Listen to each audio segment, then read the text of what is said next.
નમસ્કાર વિદ્યાર્થી મિત્રો, એસએન વિદ્યાલય દ્વારા શરૂ કરેલા ઈ લર્નિંગ પ્રોગ્રામમાં તમારું હાર્દિક સ્વાગત છે. આમ તો આપણે ચેપ્ટર બીજું એ પૂર્ણ કરી નાખ્યું છે, પણ તેમ છતાં એની અંદર એક ટોપિક બાકી રહી જાય છે. એટલે આજે આપણે છેલ્લા એ ટોપિકની ચર્ચા કરીશું. અને એ ટોપિક એટલે સ્ક્રીનિંગ અસર.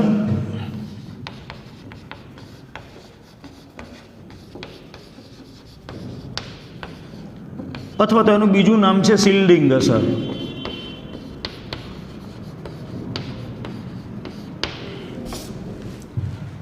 તો શિલ્ડિંગ અસર કોને કહેવાય? આપણને ખબર છે કે હાઇડ્રોજન પરમાણુ જે છે એ હાઇડ્રોજન પરમાણુની અંદર કેન્દ્રમાં એક પ્રોટોન અને એક ઇલેક્ટ્રોન રહેલો છે. એટલે હાઇડ્રોજન પરમાણુના કેન્દ્રની અંદર રહેલો ધન વીજભારિત પ્રોટોન અને બાહ્યતમ કક્ષામાં માત્ર એક જ ઇલેક્ટ્રોન હોય છે, એટલે પહેલી કક્ષાની અંદર. એટલે કેન્દ્ર અને ઇલેક્ટ્રોન આ બે વચ્ચે પારસ્પરિક વિદ્યુતીય ક્રિયા હોય છે. એસ કક્ષક એને કોઈ પેટા કક્ષક નથી, પણ એક કરતાં વધારે ઇલેક્ટ્રોન ધરાવતા જે પરમાણુઓ હોય, આવા એક કરતાં વધારે ઇલેક્ટ્રોન ધરાવતા પરમાણુઓની અંદર ઇલેક્ટ્રોનની ઉર્જા એ માત્ર હાઇડ્રોજન પરમાણુની જેમ મુખ્ય ક્વોન્ટમ આંક ઉપર આધારિત નથી રાખતી, પણ સાથે સાથે એના ગૌણ ક્વોન્ટમ આંક ઉપર પણ આધાર રાખે છે. અને એટલે જ કોઈ આપેલા ક્વોન્ટમ આંક માટે એસ, પી, ડી અને એફ જેવી જુદી જુદી કક્ષકોની ઉર્જા અલગ અલગ હોય છે.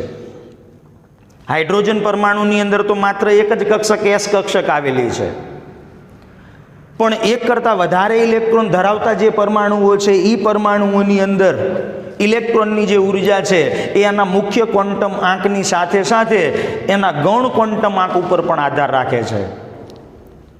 અને એટલે જ એસ, પી, ડી અને એફ જેવી જુદી જુદી કક્ષકોની ઉર્જા એ અલગ અલગ હોય છે. અને એના માટે જવાબદાર કારણ એ કક્ષકોમાં રહેલા ઇલેક્ટ્રોન વચ્ચેનું અપાકર્ષણ છે. હાઇડ્રોજન પરમાણુમાં આવું જોવા નથી મળતું. ત્યાં તો માત્ર કેન્દ્રનો ધન વીજભાર અને ઇલેક્ટ્રોન આ બે વચ્ચે આકર્ષણની જ ક્રિયા હોય છે, પારસ્પરિક ક્રિયા. જ્યારે બહુ ઇલેક્ટ્રોન ધરાવતા પરમાણુ હોય તો એમાં કેન્દ્ર અને ઇલેક્ટ્રોન વચ્ચે આકર્ષણ બળ તો હોય જ છે, પણ સાથે સાથે એ કક્ષામાં રહેલા ઇલેક્ટ્રોન વચ્ચે રહેલું અપાકર્ષણ બળ પણ જવાબદાર છે. અને એટલે જ જુદી જુદી કક્ષકોની ઉર્જા એ અલગ અલગ હોય છે. બહુ ઇલેક્ટ્રોન ધરાવતા પરમાણુની અંદર પરમાણુનું કેન્દ્ર અને એની જે કક્ષા છે એ કક્ષામાં રહેલા ઇલેક્ટ્રોન અને કેન્દ્ર વચ્ચે આકર્ષણ બળ હોય છે. દાખલા તરીકે આ પરમાણુનું કેન્દ્ર, આ એની પહેલી કક્ષા, એની અંદર ઇલેક્ટ્રોન હોય. આ એની બીજી કક્ષા, એની અંદર પણ ઇલેક્ટ્રોન હોય. આ એની ત્રીજી કક્ષા, એમાં પણ ઇલેક્ટ્રોન હોય. આ ચોથી કક્ષા, એની અંદર પણ ઇલેક્ટ્રોન હોય. તો બહુ ઇલેક્ટ્રોન ધરાવતા પરમાણુની અંદર આકર્ષણ બળની સાથે સાથે ઇલેક્ટ્રોન વચ્ચે અપાકર્ષણ બળ પણ હોય છે. માની લો કે અહીંયા ઇલેક્ટ્રોન છે તો એ ઇલેક્ટ્રોન અને કેન્દ્ર આ બે વચ્ચે આકર્ષણ બળ તો હોય જ, પણ સાથે સાથે એ કક્ષામાં જે ઇલેક્ટ્રોન છે આ ઇલેક્ટ્રોન વચ્ચે અપાકર્ષણ પણ હોય. જ્યારે હાઇડ્રોજન પરમાણુની અંદર તો માત્ર એક જ ઇલેક્ટ્રોન છે, એટલે ત્યાં અપાકર્ષણ બળો હોતા નથી. ત્યાં માત્ર કેન્દ્ર અને ઇલેક્ટ્રોન આ બે વચ્ચેની વિદ્યુતીય પારસ્પરિક ક્રિયા જ જવાબદાર છે. તો આવા બહુ ઇલેક્ટ્રોન ધરાવતા જે પરમાણુઓ છે એ પરમાણુની અંદર કેન્દ્ર અને ઇલેક્ટ્રોન આ બે વચ્ચેનું જે આકર્ષણ બળ છે એ આકર્ષણ બળની માત્રા એ ઇલેક્ટ્રોન વચ્ચેના અપાકર્ષણ બળની માત્રા કરતાં વધારે હોય છે. અને એટલે જ એ કક્ષાની અંદર રહેલો ઇલેક્ટ્રોન એ પરમાણુના કેન્દ્ર તરફ આકર્ષાયેલો રહે છે.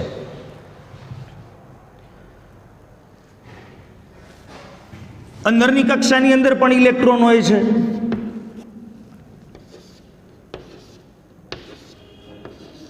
પહેલી કક્ષામાં 2 ઇલેક્ટ્રોન, બીજી કક્ષાની અંદર 8 ઇલેક્ટ્રોન, ત્રીજી કક્ષાની અંદર 18 ઇલેક્ટ્રોન. હવે એ 18 ઇલેક્ટ્રોન પણ એ જે તે કક્ષાની અંદર જુદી જુદી કક્ષકોમાં ગોઠવાયેલા હોય. માની લો કે આ n બરાબર 1 છે, આ n બરાબર 2 છે, તો બીજી કક્ષાની અંદર બે પ્રકારની કક્ષકો હશે, એક 2s અને બીજી 2p. ત્રીજી કક્ષા હોય તો n બરાબર 3, ત્રીજી કક્ષાની અંદર 3 પ્રકારની કક્ષકો હશે, 3s, 3p અને 3d. તો બાહ્ય કોષની અંદર રહેલા જે ઇલેક્ટ્રોન છે એ ઇલેક્ટ્રોન એમની ઇલેક્ટ્રોન વચ્ચે અપાકર્ષણ થાય છે. એ અપાકર્ષણની પારસ્પરિક જે ક્રિયા છે એ આંતરકોષમાં રહેલા ઇલેક્ટ્રોનની જે પારસ્પરિક ક્રિયા છે એના કરતાં આ બાહ્ય કોષમાં રહેલા ઇલેક્ટ્રોનની પારસ્પરિક ક્રિયા એ અગત્યની છે.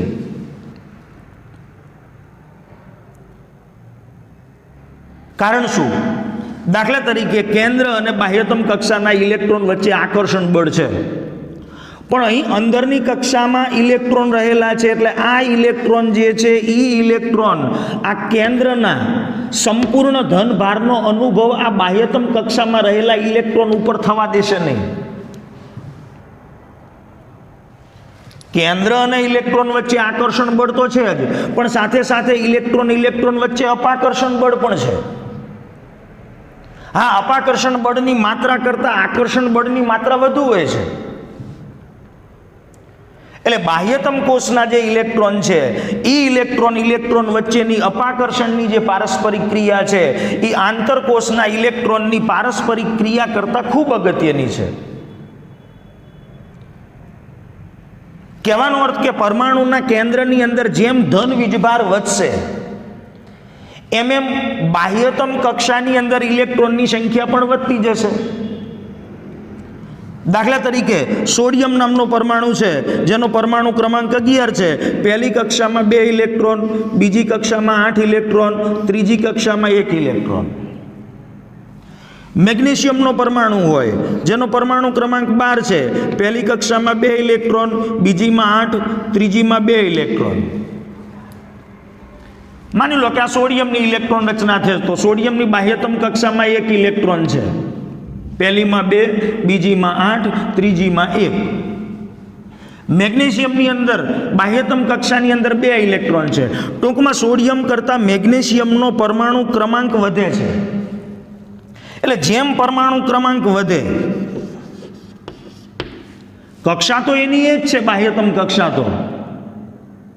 હા, પરમાણુ ક્રમાંક વધ્યો એટલે બાહ્યતમ કક્ષાની અંદર એક ઇલેક્ટ્રોનની સંખ્યા વધી.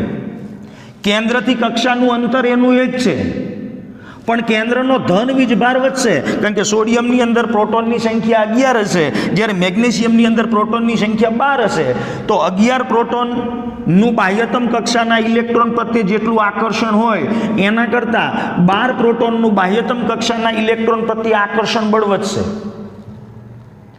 એટલે બહુ ઇલેક્ટ્રોન ધરાવતા પરમાણુની અંદર જેમ પરમાણુ ક્રમાંક વધે એમ બાહ્યતમ કોષના ઇલેક્ટ્રોનની પારસ્પરિક ક્રિયા વધે, કારણ કે બાહ્યતમ કોષમાં ઇલેક્ટ્રોનની સંખ્યા વધતી જશે. એ ઇલેક્ટ્રોન વચ્ચેની પારસ્પરિક ક્રિયા પણ વધશે. એટલે કે આંતરિક કોષમાં રહેલા જે ઇલેક્ટ્રોન છે એ ઇલેક્ટ્રોન કેન્દ્રના સંપૂર્ણ ધનભારનો અનુભવ આ બાહ્યતમ કક્ષામાં રહેલા ઇલેક્ટ્રોન ઉપર થવા દેશે નહીં.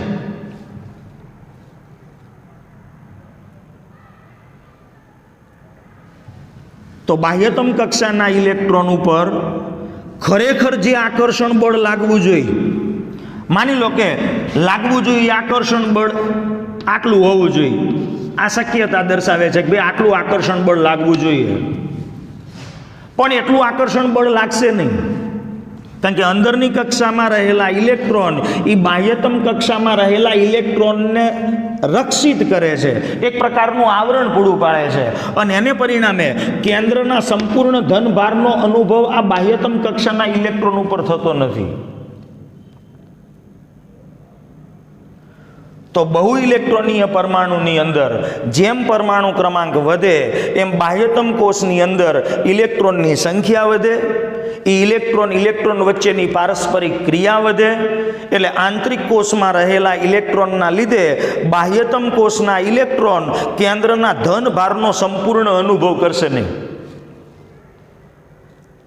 આમ કેન્દ્રના ધન ભારની બાહ્યતમ કક્ષાના ઇલેક્ટ્રોન ઉપર આંતરકોષના ઇલેક્ટ્રોનના લીધે ઓછી અસર અનુભવાશે.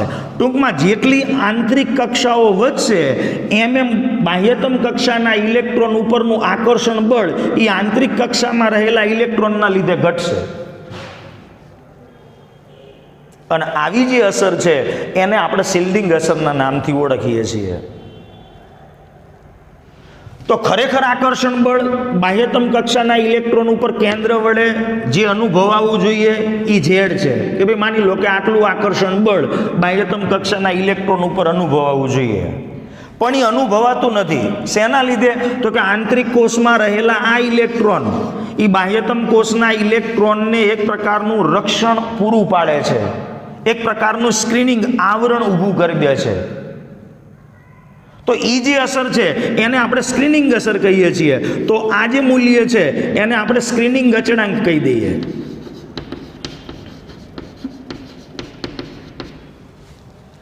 અને એના લીધે એ કેન્દ્રની બાહ્યતમ કક્ષાના ઇલેક્ટ્રોન ઉપર જે આકર્ષણ બળ લાગે છે એ આકર્ષણ બળ કેટલું હશે? તો કે હોવું જોઈએ ઝેડ જેટલું, પણ આંતરિક કક્ષામાં રહેલા ઇલેક્ટ્રોનના લીધે એ મૂલ્ય આપણને ઝેડ જેટલું મળશે નહીં, એના કરતાં ઓછું મળશે. તો બાહ્યતમ કક્ષામાં રહેલો ઇલેક્ટ્રોન એ કેન્દ્રના ધન ભારનો જે અનુભવ કરશે એ આકર્ષણ બળ, જેને આપણે અસરકારક કેન્દ્રીય ભારના નામથી ઓળખીએ છીએ, અને એ મૂલ્ય કેટલું હશે? હોવું જોઈએ ઝેડ જેટલું, પણ સ્ક્રીનિંગ અસરના લીધે એ મૂલ્ય ઓછું જોવા મળે છે. તો બાહ્ય કક્ષામાં રહેલા ઇલેક્ટ્રોનનું અંદરની કક્ષામાં રહેલા ઇલેક્ટ્રોન વડે શિલ્ડિંગ થતું હોવા છતાં પણ બાહ્ય ઇલેક્ટ્રોન વડે અનુભવાતું આકર્ષણ બળ એ કેન્દ્રના ધન ભારના વધારા સાથે વધે છે. સ્ક્રીનિંગ અસર એટલી જ છે, બાહ્યતમ કક્ષા પણ એની એ જ છે, પણ કેન્દ્રનો ધન વીજભાર જેમ વધશે એમ આકર્ષણ બળ જે છે એ આકર્ષણ બળનું મૂલ્ય વધતું જશે. તો બાહ્ય ઇલેક્ટ્રોન વડે અનુભવાતું આકર્ષણ બળ પરમાણુનો પરમાણુ ક્રમાંક જેમ વધે, હા કક્ષા એની એ જ હોય તોની વાત કરું છું. તો જેમ કેન્દ્રનો ધન વીજભાર વધે એમ કેન્દ્રનું બાહ્યતમ કક્ષાના ઇલેક્ટ્રોન પ્રત્યેનું આકર્ષણ બળ પણ વધશે. એટલે કે કેન્દ્ર અને ઇલેક્ટ્રોન વચ્ચેની પારસ્પરિક ક્રિયા પરમાણુ ક્રમાંકના વધારા સાથે, એટલે જેમ પરમાણુ ક્રમાંક વધે એમ આકર્ષણ બળ વધે. આકર્ષણ બળ વધે એટલે કક્ષા કેન્દ્રની થોડીક નજીક આવે, અને નજીક આવે એટલે એમાં રહેલી કક્ષક જે પરમાણવીય કક્ષક છે એ પરમાણવીય કક્ષકની ઉર્જાનું મૂલ્ય ઘટે. આપણને ખબર છે કે ભાઈ કેન્દ્રની નજીક જે કક્ષા હોય એની ઉર્જા સૌથી ઓછી હોય, પણ જેમ જેમ કેન્દ્રથી દૂર જતા જઈએ એમ એમ કક્ષકમાં રહેલા ઇલેક્ટ્રોનની ઉર્જાનું મૂલ્ય એ વધતું જાય. તો જુદી જુદી કક્ષકોની અંદર જે ઇલેક્ટ્રોન છે એ ઇલેક્ટ્રોનની ઉર્જા ત્રણેક બાબતો ઉપર આધાર રાખે છે. એક તો આકર્ષણની પારસ્પરિક ક્રિયા, બીજું ઇલેક્ટ્રોન વચ્ચેના અપાકર્ષણની પારસ્પરિક ક્રિયા એની માત્રા, અને ત્રીજું એ કક્ષકનો આકાર. કક્ષકો પણ જુદા જુદા આકાર ધરાવે છે. એસ કક્ષક એ ગોળાકાર છે, આપણે ભણ્યા છીએ. પી કક્ષક એ ડમ્બેલ છે.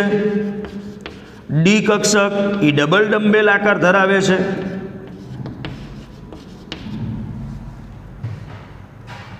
તો ગોળાકાર એસ કક્ષક જે છે, માની લો કે કોઈ એક જ ક્વોન્ટમ આંક માટે n બરાબર આપણે 4 લઈ લઈએ, તો આ ક્વોન્ટમ આંક માટે 4s 4p 4d 4f આવી જુદી જુદી કક્ષકો એ મુખ્ય ક્વોન્ટમ આંક n બરાબર 4 ની અંદર આવેલી છે.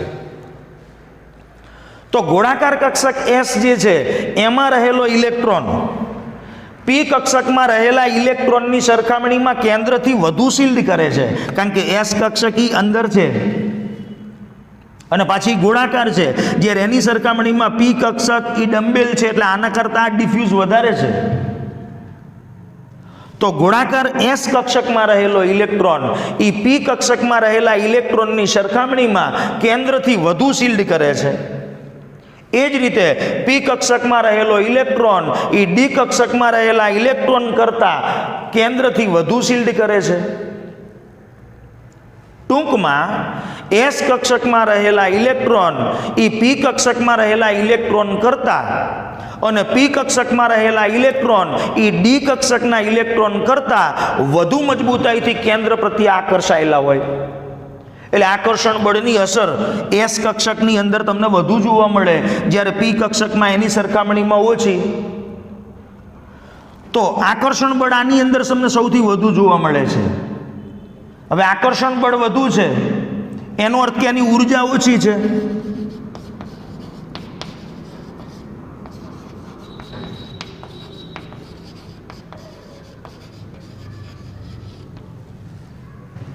તો એસ કક્ષકમાં રહેલા ઇલેક્ટ્રોન ઈ પી કક્ષકમાં રહેલા ઇલેક્ટ્રોન કરતાં અને પી કક્ષકમાં રહેલા ઇલેક્ટ્રોન ઈ ડી કક્ષકના ઇલેક્ટ્રોન કરતાં વધુ મજબૂતાઈથી આકર્ષાયેલા હોય, અને એટલે જ એસ કક્ષકમાં રહેલા ઇલેક્ટ્રોનની ઉર્જા પી કક્ષકમાં રહેલા ઇલેક્ટ્રોનની ઉર્જા કરતાં ઓછી હોય.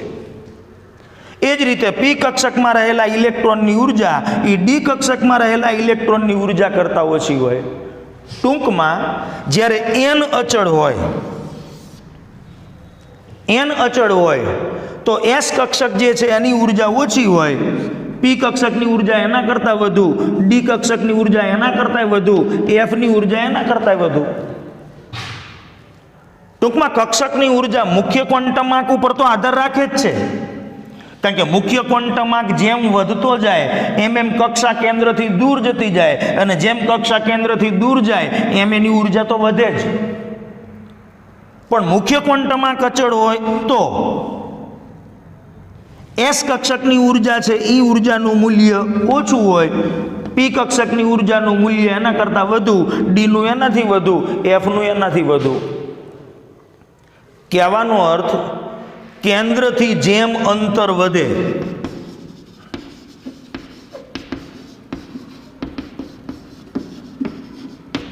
હવે કેન્દ્રથી જેમ અંતર વધે એટલે ઇલેક્ટ્રોન કેન્દ્રથી દૂર જાય, કેન્દ્રથી જેમ અંતર વધે એમ ઇલેક્ટ્રોન કેન્દ્રથી દૂર જાય.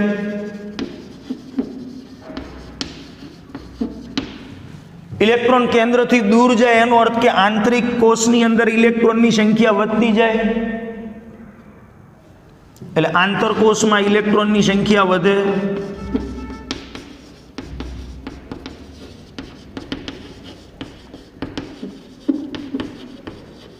આંતરકોષમાં ઇલેક્ટ્રોનની સંખ્યા વધે એટલે એનો અર્થ એવો થાય કે બાહ્યતમ કક્ષાના ઇલેક્ટ્રોન ઉપર કેન્દ્રનું આકર્ષણ બળ જે અનુભવાવું જોઈએ એની સરખામણીમાં ઓછું અનુભવાય. એનો અર્થ કે શિલ્ડિંગ અસર વધુ.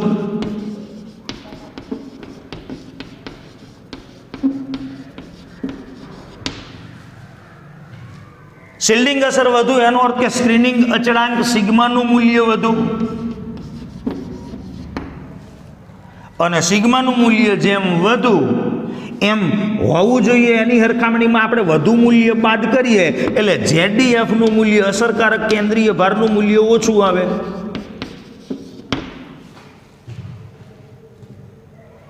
દાખલા તરીકે 1s અને 2s કક્ષક છે, 1s અને 2s કક્ષક. તો 1s કક્ષક એ કેન્દ્રથી નજીક છે, કેન્દ્રથી નજીક છે એટલે આકર્ષણ બળ વધુ છે.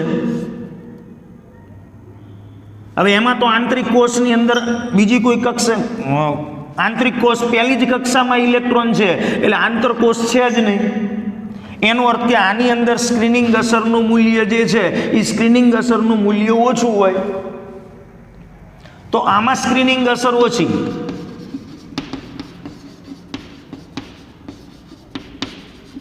જ્યારે 2s એ બીજા ક્રમે આવેલી કક્ષા છે એટલે આંતરિક કોષની અંદર એક કક્ષા આવી જશે એટલે ઈ કક્ષામાં રહેલા ઇલેક્ટ્રોનની કેન્દ્રનો ધનભારનો અનુભવ બાહ્યતમ કક્ષાના ઇલેક્ટ્રોન ઉપર થવા દેશે નહીં. ટૂંકમાં આમાં સ્ક્રીનિંગ અસર વધુ હશે.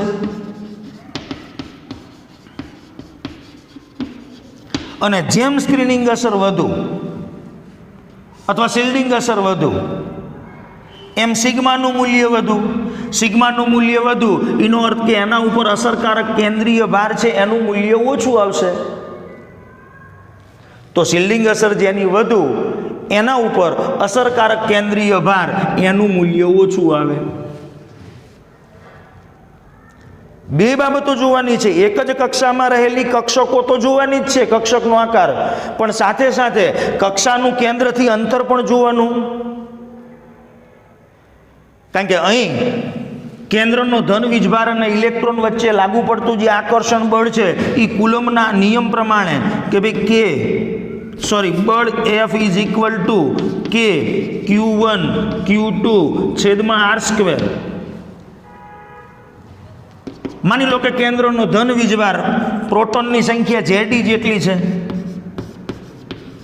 ઇલેક્ટ્રોન પણ એટલા જ છે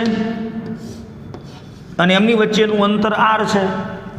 તો જેમ અંતર વધશે એમ આકર્ષણ બળ ઘટવાનું જ છે. જેમ અંતર વધશે એમ આકર્ષણ બળ ઘટશે. આકર્ષણ બળ ઘટશે એટલે સ્ક્રીનિંગ અસરનું મૂલ્ય વધતું જવાનું છે, કારણ કે કેન્દ્રથી કક્ષા દૂર જતી જવાની છે. એ જ રીતે માની લો કે એક 4p અને એક 3p નામની કક્ષક છે. એક ત્રીજા નંબરની કક્ષામાં આવેલી કક્ષક છે અને એક ચોથા નંબરની કક્ષામાં. તો ચોથા નંબરની કક્ષા એ કેન્દ્રથી દૂર હશે.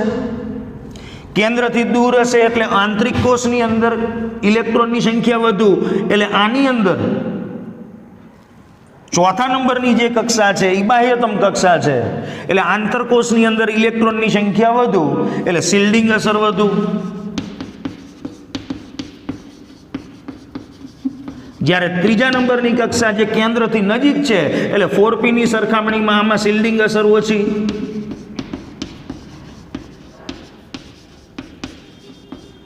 અને જેમ શિલ્ડિંગ અસર વધુ એમ સિગ્માનું મૂલ્ય વધુ, અને ઈ જેમ વધુ એમ ZdF નું મૂલ્ય અસરકારક કેન્દ્રીય ભારનું મૂલ્ય ઓછું. તો આની અંદર સ્ક્રીનિંગ અસર વધુ છે, Z વધુ છે, ZdF નું મૂલ્ય એની સરખામણીમાં ઓછું થશે. સમજાશે? એ જ રીતે સમાન પેટાકોષની અંદર કક્ષકોની ઉર્જા હોય.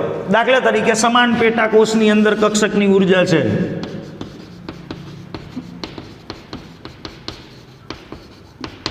માની લો કે ઇલેક્ટ્રોન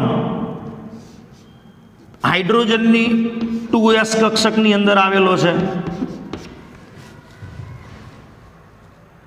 અથવા ઇલેક્ટ્રોન લિથિયમની 2s કક્ષકની અંદર આવેલો છે.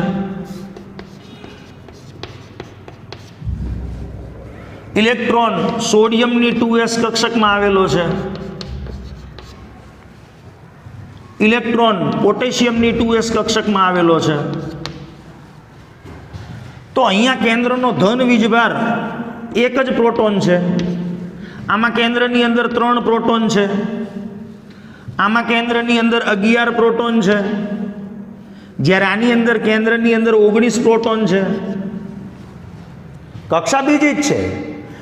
તો આની સરખામણીમાં કેન્દ્રનો ધન વીજભાર વધે એટલે બાહ્યતમ કક્ષા જે અથવા 2s કક્ષક જે છે એમાં રહેલા ઇલેક્ટ્રોન પ્રત્યેનું આકર્ષણ બળ વધશે.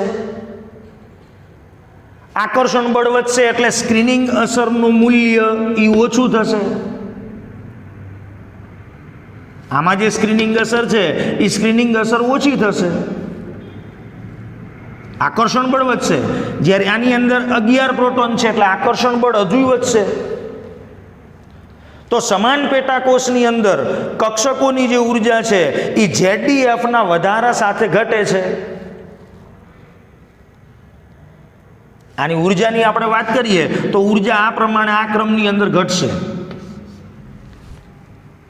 આકર્ષણ બળ વધે છે. આકર્ષણ બળ વધે, ZdF નો વધારો થાય તો એની સરખામણીમાં એ કક્ષકોની જે ઉર્જા છે એ ઉર્જાનું મૂલ્ય ઘટતું જાય છે. આમાં એક જ પ્રોટોન છે ને બીજી કક્ષાનો ઇલેક્ટ્રોન છે. આકર્ષણ બળ વધશે, આકર્ષણ બળ વધશે એટલે સ્ક્રીનિંગ અસર ઓછી થશે, સ્ક્રીનિંગ અસર ઓછી થશે એટલે આ મૂલ્ય એની સરખામણીમાં ઓછું થશે, ઓછું થશે તો ZDFનું મૂલ્ય એની સરખામણીમાં પ્રમાણે આપણને મળશે.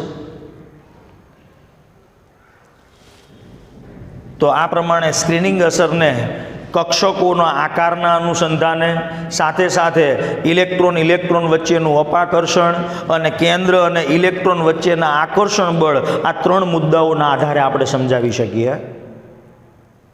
તો અહીંયા આપણો બીજો પાઠ છે એ પૂરો થાય છે. હવેના વિડીયોની અંદર આપણે નવું એક ચેપ્ટર, ચોથું, રાસાયણિક બંધન અને આણ્વીય રચના, એના વિશેની વાત કરીશું. નમસ્કાર.